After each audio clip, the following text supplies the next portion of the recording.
we now have the last picture. Because he looks shocked and disappointed. Well done. Because the other one is Yes, he looks shocked, disappointed. So that's different from ours. We could use the word disillusioned, I think, too. Yeah.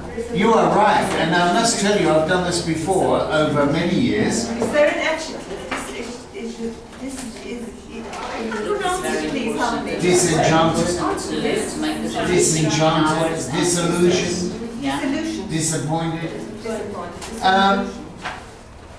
This is an old cartoon. I've used it many times, and you are the first group to ever get the story correct.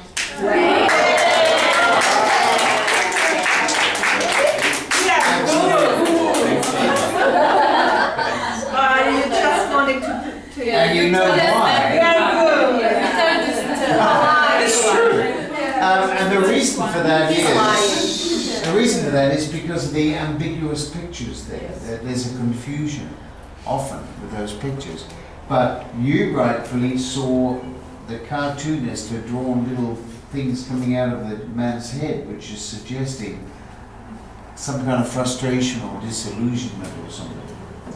So, and you very rightly saw the difference between the short beard, the shadow, and of course the larger beard. So well done, that's really good. A simple cartoon, yes? All right, we have the picture.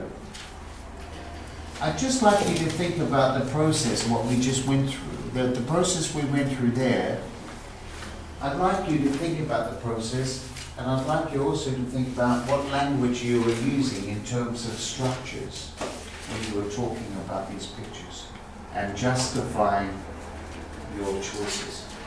What languages, what structures were we using? We know what language we're using, what structures were we using? Lots of model verbs.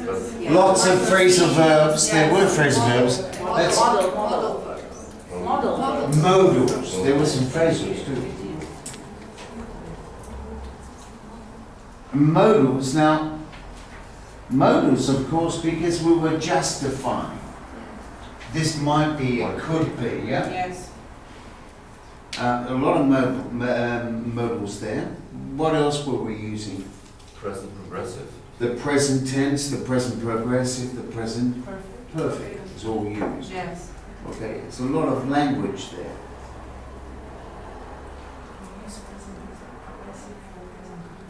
In a way, what you've also been doing in the whole exercise is negotiating.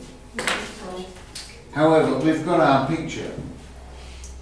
And of course, like movies, like any stories, we have a choice. We can tell a story in chronological order from the very first scene or the very first picture, or we can take it out of chronological order.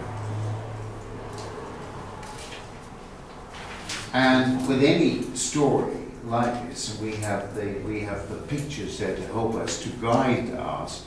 If I were to take this picture out of the middle and bring it up here to begin our story. So what I've done, if you can't see, is the man looking out through his binoculars at the sea. If I start the story like that, I've taken it out of chronological order.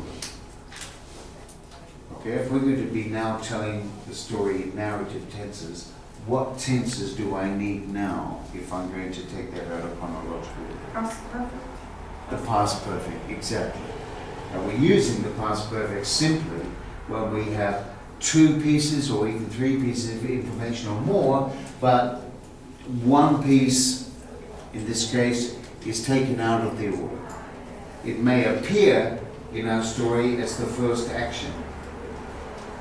It may appear as the first action, but what we do actually is to let people know by using the past perfect what action happened, what action really happened first. All right, so let's start with the past continuous. Yeah, so let's start here. What can you say? There was. Man.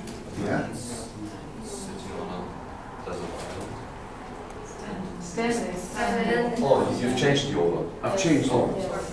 There was a man sitting on a desert island trying to spot out